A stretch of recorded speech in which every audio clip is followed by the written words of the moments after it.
Everyone, welcome back to my channel. आज मैं बात करने वाली हूँ पोस्टपार्टम डिप्रेशन की, जो कि न्यू मदर्स में बहुत कॉमन होता है। वैसे 10 अक्टूबर मेंटल हेल्थ अवेयरनेस डे है वर्ल्ड वाइड, बट ओब्वियसली मुझे क्या के साथ टाइम नहीं मिला।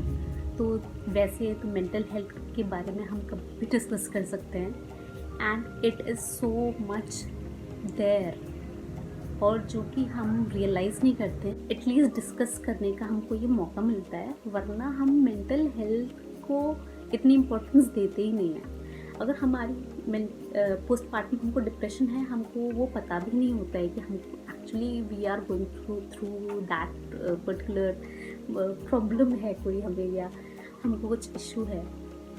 क्योंकि बाकी हमारी तबीयत ख़राब होती है, कोई बीमारी होती है, कुछ होता है, हम उसके लिए तो हम कहते हैं कि हाँ हमारी तबीयत ख़राब है, हम डॉक्टर पे जाते हैं, हम ट्रीटमेंट लेते हैं। लेकिन जहाँ तक हमारी मेंटल हेल्थ की या अपनी वेलबींग की बात होती है, हम शायद उसको बहुत इग्नोर कर देते हैं। और अगर आप कहेंगे भी कि आपको कोई इशू है, तो लोग शायद आपको यही कहेंगे कि अरे पागल हो गए हो क्या। तो शायद आधे से ज़्यादा इस बात की वजह से कि लोग हमें पागल ना समझें, हम इस बारे में डिस्कस नहीं करते हैं। और सबसे पहले एक्सेप्ट करना खुद से ज़रूरी है कि हाँ आपको कुछ इशू है, समथिंग इज़ नॉट नॉर्मल, जो कि सबसे पहले आपको समझ आता है शायद, और आपके सराउंडिंग में लोगों को भी समझ आता है। लेकिन हमें ये लगता है कि अरे ऐसा तो होता ही है। इसलिए सुना ही है कॉमनली कि माँ बनना आसान नहीं है, बच्चे को पालना आसान नहीं है, अरे बहुत डिफ़िकल्ट होता है, ये होता है, हमें ऐसा फील होता है, वैसा होता है, हमारे साथ भी ऐसा हुआ है। बट ऐसा क्यों होता है, और ऐसा अगर हो रहा है तो हम उससे किस तरह से हम अपनी लाइफ को बेटर बना सकते हैं। हम उसमें परेशान होने के बजाय हम अपनी मेंटल हेल्थ को किस तरह से सही रखें, वो हम तभी समझ पाएंगे जब हमको पता चलेगा कि हमको एक्चुअली कोई प्रॉब्लम है। अगर मैं बात कर रही हूँ मेंटल हेल्थ की, मतलब पोस्टपार्टम डिप्रेशन की न्यू मदर्स, तो सबसे पहले आता है पोस्टपार्टम ब्लूज, फिर आता है पोस्टपार्टम डिप्रेशन, और उसके बाद पोस्टपार्टम साइकोसिस। और मैं अपना एक्सपीरियंस अगर बताऊँ तो शायद I was falling from postpartum blues to postpartum depression तक का तो मेरा खुद का एक्सपीरियंस है। जो पोस्टपार्टम ब्लूज होते हैं वो बेसिकली 30 to 70% न्यू मदर्स में होता है, और ये डिलीवरी के इमीडिएट बाद से लेकर 2-3 हफ्ते तक होता है। और इसमें आप इतना ज़्यादा फिज़िकल और इमोशनल स्ट्रेस की वजह से आपको ये फील होता है। एक तो जो मेरा भी एक्सपीरियंस रहा है उसके हिसाब से मैं बताऊँगी कि obviously body goes through so much. Body एक तो होता ही है, ऑब्वियसली बॉडी हील नहीं हुई होती, जो लेबर के थ्रू बॉडी जाती है, फिर उसके बाद जो हार्मोनल चेंजेस होते हैं और आपका हैप्पी हार्मोन एकदम से ड्रॉप हो जाता है। वो फिज़िकल स्ट्रेस तो है ही, उसके साथ ही जो इमोशनल स्ट्रेस होता है, एक बच्चे को संभालने की जिम्मेदारी पेरेंट पे आती है। और ऑब्वियसली उस टाइम पे मेरे साथ मेरी फैमिली मेम्बर्स भी थे, बट अगर आप पेरेंट हो और आप माँ हो तो जिम्मेदारी आपकी ही पहली बनती है, जिम्मेदारी बच्चे को संभालने की। तो मैं बिल्कुल भी नहीं सो पाती थी ना, दिन रात कभी भी नहीं। लोग कहते, सब कहते थे कि जब बच्चा सो रहा है सो जाओ, बच्चा जग रहा है जग जाओ, पर मुझसे बिल्कुल पॉसिबल हो ही नहीं पाता था। पता नहीं, मतलब मैं कितने हफ्तों तक नहीं सोई होंगी दिन रात। ये जिम्मेदारी की वजह से तो था ही रीज़न कि इतना काम होता है कि नींद नहीं आ पाती, कि बच्चे की डायपर चेंज करना है, बच्चे को दूध पिलाना है, या और भी कुछ काम होते हैं जो कि औरों से भी हेल्प मिल जाती थी। बट इतनी सारी चीज़ें होती हैं जिसकी वजह से नहीं सो पाती थी। और दूसरा जो मुझे हमेशा फील होता था कि कहीं गिर ना जाए या दब ना जाए, या फिर जो कैप्स ने पहने हुई है उससे, या शीट जो ओढ़ी है उसकी वजह से उसका फेस कवर ना हो जाए और उसको ब्रीथ करने में कोई प्रॉब्लम ना हो, और कहीं ऐसा ना हो जाए कि इसको भूख लगे और मैं सोती रह जाऊँ, या ऐसा कुछ डायपर चेंज करना हो मैं सोती रह जाऊँ, पता नहीं। और ऑब्वियसली बच्चे को कोई चीज़ की प्रॉब्लम होती है तो बच्चा रो के बताता है, वो मुझे पता ऑब्वियसली था और विद एक्सपीरियंस भी पता चला, लेकिन फिर भी पता नहीं समहाउ एक वो जो एंग्जाइटी होती है जिसकी वजह से मैं बिल्कुल भी रेस्ट नहीं कर पाती थी, और इतनी ज़्यादा एंग्जाइटी फील होती है, डिप्रेस्ड फील होता है, एंड बहुत ज़्यादा रोना आता है, बहुत ज़्यादा रोना आता है। तो फिर एक दिन जब मैं इतना ज़्यादा एग्जॉस्ट हो गई और मेरा हेडेक होने लगा बहुत ज़्यादा, तो मेरे हस्बैंड ने मेरी मदर इन लॉ को दिया कुछ घंटों के लिए ज्ञान, ताकि मैं सो जाऊँ, मुझे सोचना ना पड़े कि मेरे बगल में और मुझको नींद आ जाए। पर मैं उस दिन भी सो नहीं पाई। पर ऑब्वियसली उसके बाद थिंग्स बिकेम बेटर कि मुझको थोड़ा सा, मैंने अपना रूटीन बनाया उसके साथ सोने का या कुछ करने का, थोड़ा सा रिलैक्स होने का, कि मुझे ये रियलाइज़ हो गया था कि अगर मैं नहीं सोऊंगी तो मैं उसको संभाल भी नहीं पाऊंगी, कि मेरी खुद की तबीयत ख़राब हो जाएगी।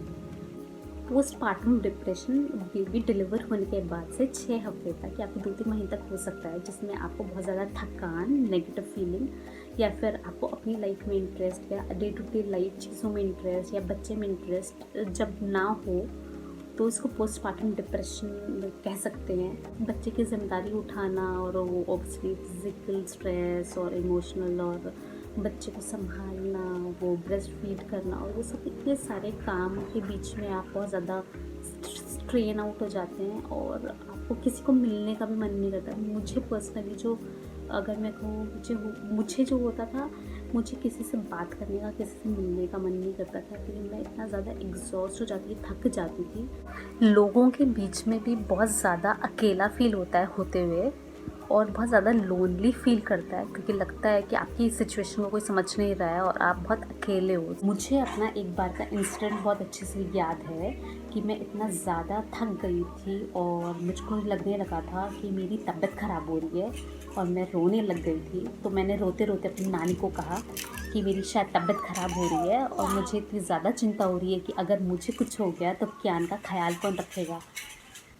इंडिया में तो क्या होता है कि इतने सारे लोग आपको सजेशंस देते ही हैं, आपके फैमिली मेम्बर्स देंगे, आपके रिलेटिव्स देंगे, आपके फ्रेंड सर्कल देंगे, आपके नेबर्स देंगे, और घर में काम करने वाले तक देंगे। तो आपको हर बात में ऐसा फील होता है कि शायद आप अपने बच्चे का ख्याल नहीं रख पा रहे हो, या आपको कुछ आता नहीं है, या आप कर नहीं पाओगे। आपको ऐसा इनसफिशिएंट सा इनएडिक्वेट फील होता है, उसकी वजह से भी बहुत ज़्यादा इमोशनल स्ट्रेस होता है, और आपको लगता है कि कहीं आप कुछ गलत ना कर दो, या आप पता नहीं आप अच्छी माँ हो भी या नहीं। मुझे ऐसा फील होने लगा था, तो कि मैं ऑब्वियसली रोती थी, और मैं अपने हस्बैंड, ये बात मैंने किसी के साथ शेयर नहीं करी, मैंने सिर्फ अपने हस्बैंड से ये शेयर करी, और थैंकफुली मैंने वो शेयर करा और आई फील बेटर। जो थर्ड स्टेज होता है वो है पोस्टपार्टम साइकोसिस, जो कि सीवियर फॉर्म है ऑफ डिप्रेशन, जिसमें जो मदर होती है उसको लगता है कि वो सुसाइड कमिट कर दे या किसी को कुछ कर दे, उसके नेगेटिव फीलिंग होती है अपनी लाइफ को लेके, बच्चे को लेके, हर किसी को लगे अगल बगल। वो बहुत ज़्यादा एक एंगर और एक डिप्रेशन जो होता है उसमें वो बहुत ज़्यादा एक्सट्रीम स्टेप उठाने की कोशिश कर सकती है और चाहती है, और वो क्योंकि इतना ज़्यादा परेशान हो चुकी होती है हर चीज़ से, बहुत ज़्यादा अनॉयड होती है, और ये बहुत रेयर केस होता है, और इसके लिए वो साइकियाट्रिस्ट से ट्रीटमेंट लेके सही हो सकता है। इनफैक्ट ये सारे जो हैं वो क्योर हो सकते हैं, और कुछ तो आप अपने आप से भी ट्रीटमेंट कर सकते हैं, कुछ काउंसलिंग करके हो सकता है, कुछ साइकोलॉजिस्ट से हो सकता है, और मेडिकेशंस होती हैं इसकी, जो कि ऑब्वियसली लैक्टेटिंग मदर्स ले सकती हैं। तो इतनी कोई प्रॉब्लम की बात नहीं है, आप डॉक्टर को कंसल्ट कर सकते हैं। बाकी मैं आपको कुछ बातें बताती हूँ जो कि सेल्फ हेल्प आप जिस तरह से कर सकते हैं इसको क्योर करने के लिए, वो हैं। सबसे पहला, स्टे हाइड्रेटेड। आप जितना लिक्विड पिएंगे, पानी या कुछ भी लिक्विड जो हेल्दी लिक्विड लेंगे, उससे आपकी बॉडी हाइड्रेटेड रहेगी और आपको अच्छा फील होगा। सेकंड इज़ गुड डाइट, अगर आपकी डाइट यानी कि आप जो खा रहे हैं वो फ्रेश और हेल्दी है और उससे भी आपकी बॉडी को हील होने में फिज़िकली और इमोशनली आपको काफ़ी रिकवर करने में हेल्प करेगा। थर्ड थिंग इज़ आप मसाज ले सकते हैं। जब बेबी होने के बाद जो आप जो मसाज लेते हैं उससे आपको काफ़ी अच्छा लगता है। मैंने भी एक्सपीरियंस लिया है। जो ये मसाज होती है उससे आपकी बॉडी तो हील होती ही है, ऑब्वियसली बॉडी को स्ट्रेंथ वापस मिलती है, बट उसके साथ में आप इमोशनली भी आप बेटर फील करते हो। आप थोड़ा सा स्ट्रेस जो है आपका थोड़ा कम होता है। जब भी टाइम मिले हमारे को नींद पूरी करना अपना बहुत ज़्यादा ज़रूरी है। जब भी टाइम मिले प्लीज़ थोड़ा सा सोइए और अपनी नींद पूरी करिए, क्योंकि उससे हमें बहुत ज़्यादा रिलैक्स्ड फील होता है। और जब हम मेंटली और फिज़िकली रिलैक्स्ड होते हैं तभी हम नेक्स्ट डे आराम से अच्छे से काम कर पाएंगे। आप कोई हॉबी पिक कर सकते हैं अपनी, आप कुछ भी चीज़ जो आपको अच्छी लगती हो, चाहे आप पॉटरी करते हैं, पेंट करते हैं, गाना गाते हैं, गार्डनिंग करते हैं, या कुछ भी चीज़ जिससे आपको खुशी मिले, आप उसको करने की कोशिश करो। मुझे पता है कि बच्चे के साथ बिल्कुल टाइम नहीं मिलता है, लेकिन जब बच्चा सो रहा है या कुछ भी चीज़ है, थोड़ी सी देर के लिए सही आप कुछ ऐसी चीज़ करें जिससे आपको खुशी मिले। आप अपने लिए थोड़ा सा टाइम निकालने की कोशिश करेंगे तो आपको अच्छा लगेगा। एक चीज़ आप जो कर सकते हैं वो थोड़ी सी प्लानिंग। आप जर्नल बना सकते हैं, थोड़ी सी डायरी मेंटेन कर सकते हैं, कुछ भी थोड़ी सी प्लानिंग के लिए कि आपको क्या करना है, कैसे करना है, या फिर अपनी लाइफ को थोड़ा सा प्लान करेंगे तो आपके लिए आसान होगा। अगर आपके बच्चे का डायपर चेंजिंग, आप डायपर चेंजिंग स्टेशन प्रॉपर बना लें, नर्सिंग स्टेशन प्रॉपर बना लें, तो आपको जो परेशानी होती है रोज़ के रोज़ करने की वो थोड़ा आसान हो जाएगी। स्टरलाइजर की बॉटल एक प्रॉपर प्लेस हो, या हर चीज़ थोड़ा सा ऑर्गेनाइज होगा, थोड़ा प्लान्ड होगा, तो आप लिए भी ईजी हो जाएगा कि अच्छा नेक्स्ट डे क्या ब्रेकफास्ट बनना है, क्या लंच बनना है। आप पहले से ही प्लान कर लेंगे तो आप लिए थोड़ा सा ईजी हो सकता है चीज़ें। बाकी आप अपनी प्लीज़ ये अपनी प्रॉब्लम्स के साथ अगर शेयर करेंगे कि आपको कैसा फील हो रहा है, स्पेशली आपके हस्बैंड के साथ, अगर आपके जो पार्टनर है उसके साथ आप टाइम स्पेंड करें और अपने जो भी सिचुएशन है उससे आप आसानी से निकल सकते हैं। इस चीज़ में फैमिली और आपका लाइफ पार्टनर जो है, या ये जो लोग हैं, they can really help you come out of this problem. उसके बाद आप ये कर सकते हैं कि आप कुछ लोगों के साथ जिनकी कंपनी आपको पसंद, जो पॉजिटिव लोग हैं, जो पॉजिटिव पीपल हैं, आपके फ्रेंड्स हैं, या जो भी पॉजिटिव लोग हैं, आप उनके साथ रहिए। नेगेटिव जो चीज़ें, टॉक्सिक रिलेशनशिप से आप दूर रहिए और पॉजिटिव लोगों के पास रहिए, और आप पॉजिटिव फील करेंगे, आप खुश रहने की कोशिश करेंगे अच्छी कंपनी में।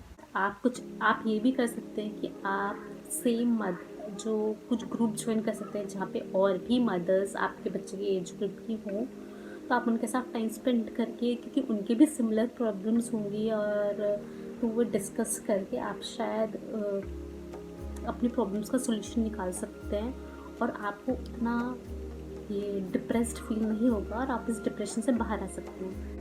और एक चीज़ आप ये कर सकते हैं कि गो आउट, आप हॉलीडे पे जाइए अपने हस्बैंड के साथ में या अपने बेबी के साथ में। That will really make you feel good. And और भी चीज़ आप भी मुझसे शेयर करिए नीचे कमेंट सेक्शन में, अगर कोई चीज़ ऐसी है और आपको बेटर फील कराती है और आप इस सब को एक्सपीरियंस कर चुके हो और करके आपको डिप्रेशन से निकलने में हेल्प करा है, तो प्लीज़ मुझे भी इस सेक्शन में नीचे बताइएगा। And yes, Kian is awake. Yes. And it's a bye for today, and see you with another video. Take care. Bye bye.